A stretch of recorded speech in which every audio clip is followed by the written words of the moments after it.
सभी भाइयों को मेरा नमस्कार। उम्मीद है सभी भाई ठीक होंगे। भाई आज की इस वीडियो में हम भाई बात करते हैं कि कुवैत में जो एक महीने का रहने का खर्चा है वो कितना आता है। कुवैत का लिविंग ऑफ कॉस्ट जो एक महीने का है वो कितना पड़ता है, और खास करके जो भाई अपना लेबर में आना चाहते हैं उनका कितना सैलरी हो और वो कुवैत आए, क्योंकि बहुत सारे भाइयों का सैलरी कम होता है लेकिन बाद पहले वो आज़ाद वीज़ा ले लेते हैं, बाद में फिर इधर उनको जो है काफ़ी मुश्किलों का वो सामना करना पड़ता है। तो आज की इस वीडियो में हम बात करते हैं कि कुवैत में जो लिविंग ऑफ कॉस्ट है वो एक महीने का कितना पड़ता है। Living living of cost.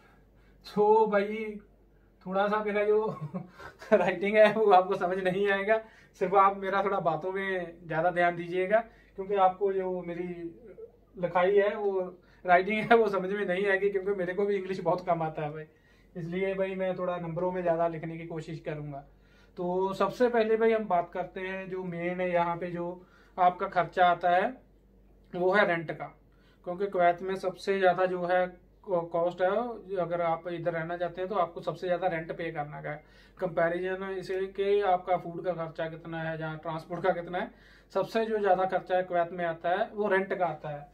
और कुवैत में जो मेन एक महीने का रेंट है वो आपका थोड़ा लोकेशन के हिसाब से होगा। अगर आप किसी अच्छी सिटी में रह रहे हैं, आप चाहते हैं कि मैं सुबह उठते ही सी व्यू देखूं, तो आपका रेंट ज़्यादा आएगा। अगर आप नॉर्मल सी किसी सिटी में रह रहे हैं, नॉर्मल से रूम में रह रहे हैं, तो आपको जो है 25 से 35 दिनार के बीच जो है एक रूम है वो मिल जाएगा शेयरिंग पे। ये नहीं कि आपको 25 से 35 दिनार में अकेले को रूम मिलेगा, ये होगा भाई 4 आदमी कम से कम। अगर आप 4 आदमी एक रूम में रह रहे हैं तो आपको जो वो रूम है वो पड़ेगा लगभग 20 से 30-35 दिनार एक आदमी को उसका खर्चा आएगा। तो आप सोचिए यहाँ भी जो नॉर्मली रूम है, थोड़ा ठीक रूम है, अच्छी थोड़ा है ना कंडीशन में है, उनका जो रेंट है वो 100 से 120 के बीच आपको अच्छी सिटी में जो है वो मिल जाएगा। अगर नॉर्मल सिटी में रहते हैं वो ही आपको जो है 80 दिनार के आसपास जो रूम है वो मिल जाएगा। और आप अगर आप 4 आदमी रह रहे हैं तो उसमें आपका जो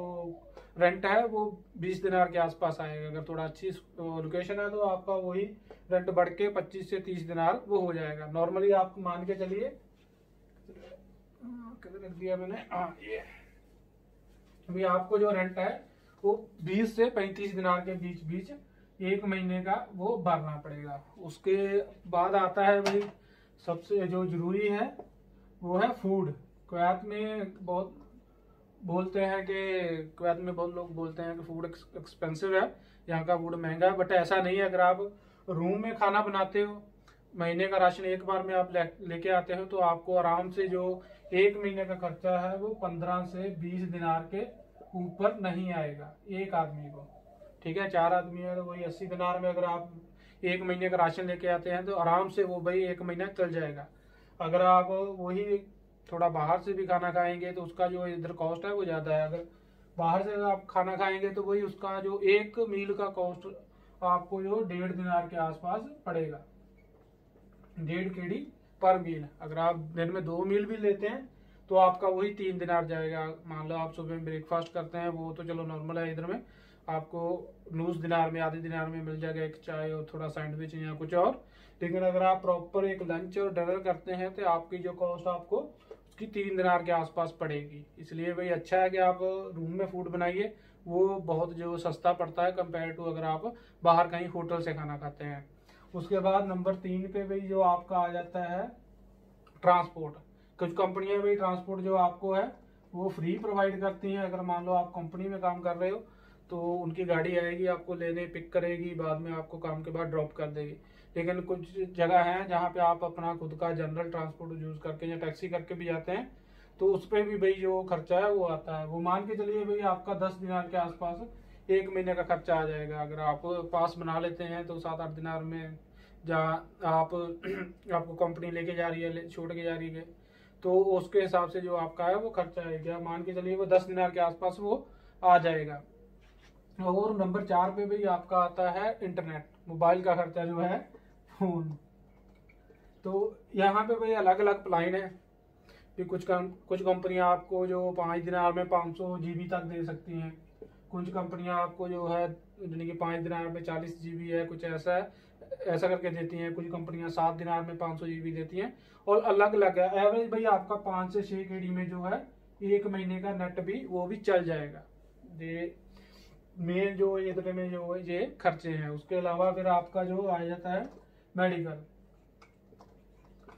मेडिकल का भाई देखो खर्चा ऐसे हो सकता है कि आपको 1 महीने में आपको कुछ ना हो सकता है कि आपको थोड़ा बीमार हो गए, आपको है ना 2-4 छुट्टी कर ली, आपको बाहर प्राइवेट से अगर आप मेडिसिन लेंगे तो वो बहुत कॉस्टली पड़ेगी, सरकारी से लेंगे थोड़ा कम पड़ेगी। तो इधर में भाई वही हिसाब से आपका मेडिकल का जो खर्चा वो आएगा। नॉर्मली आप इसको मान के चलिए 10 से 15 दिनार भाई आपका जो खर्चा 1 महीने का वो मेडिकल पे आ सकता है। हो सकता है ना भी आए, हो सकता है कि आप, मैं तो चाहता हूँ इंशाल्लाह आप कभी बीमार ना हो। अगर आप बाय द वे अगर हो जाते हैं तो आपको 10 से 15 दिनार खर्चा ये भी आ सकता है, बढ़ सकता है आपका। तो यही भाई मेन खर्चे हैं। उसके अलावा भाई आपके शौक है जो आपने पूरे करने हैं उसका तो कोई लिमिट ही नहीं है ना। ये बेसिकली यही जो खर्चे हैं आप इधर कुवैत में जो करते हैं। अगर आपका आज़ाद वीज़ा है तो फिर भाई आपको जो वीज़ा कॉस्ट है वो भी पड़ेगी। अगर आपका खुद का वीज़ा है तो आपको वीज़ा कॉस्ट पड़ेगी। अगर आपका खुद का वीज़ा नहीं है, कंपनी का वीज़ा है, तो आपको उसकी कॉस्ट नहीं पड़ेगी, क्योंकि कंपनी आपका वीज़ा रिन्यू करवा के देगी।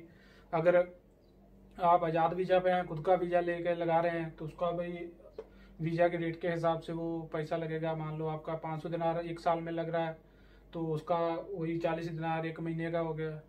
अगर 700 दिनार 2 साल का लग रहा है तो आप उसको डिवाइड कर लीजिए, 30 दिनार के आसपास 1 महीने का हो गया। ऐसा करके उसका कॉस्ट भी जो पड़ेगा डिपेंड करता है आपके पास वीज़ा कौन सा है।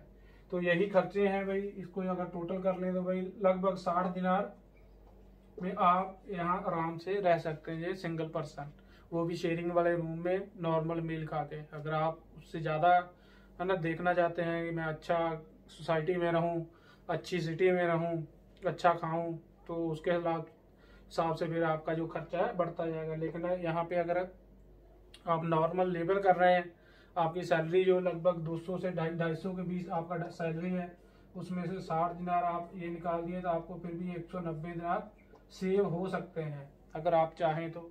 90 दिनार इंडिया के लगभग भाई ये 40,000 के आसपास हो सकते हैं। खुद का वीज़ा है आपके तो आप इसमें से 40 और निकाल लीजिए। नॉर्मली जो है तो आपको 150 दिनार जो 150 कड़ी बच जाएगा, जो कि इंडिया का 35,000 से ऊपर होगा। ये भाई नॉर्मल है कि यहाँ पे कॉस्ट ऑफ लिविंग है एक नॉर्मल पर्सन की जो लेबर करता है।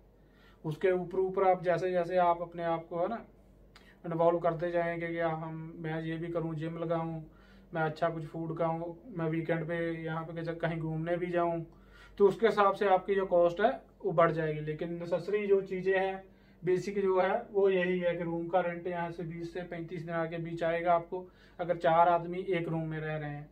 अगर आप कहते हैं हम 2 आदमी एक रूम में रहें या मेरे को प्राइवेट कुछ है ना सिंगल रूम चाहिए, तो उसका कॉस्ट फिर आपको ज़्यादा पड़ेगा, अलग से पड़ेगा।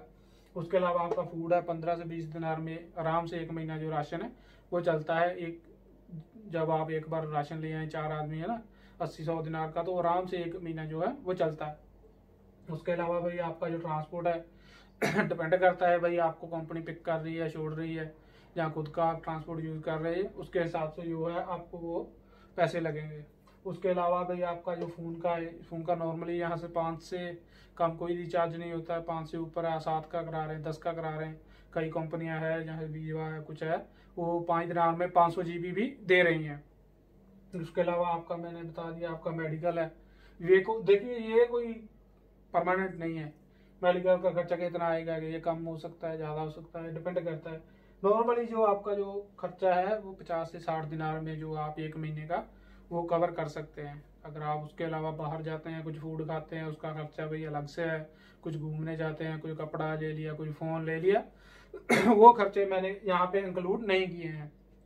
ये बस नॉर्मली भाई आपका 1 महीने का जो नेसेसरी चीज़ें हैं, जैसे छत है भाई रहने के लिए है, खाने के लिए, ये चीज़ें हैं, तो इतना ही भाई खर्चा आता है।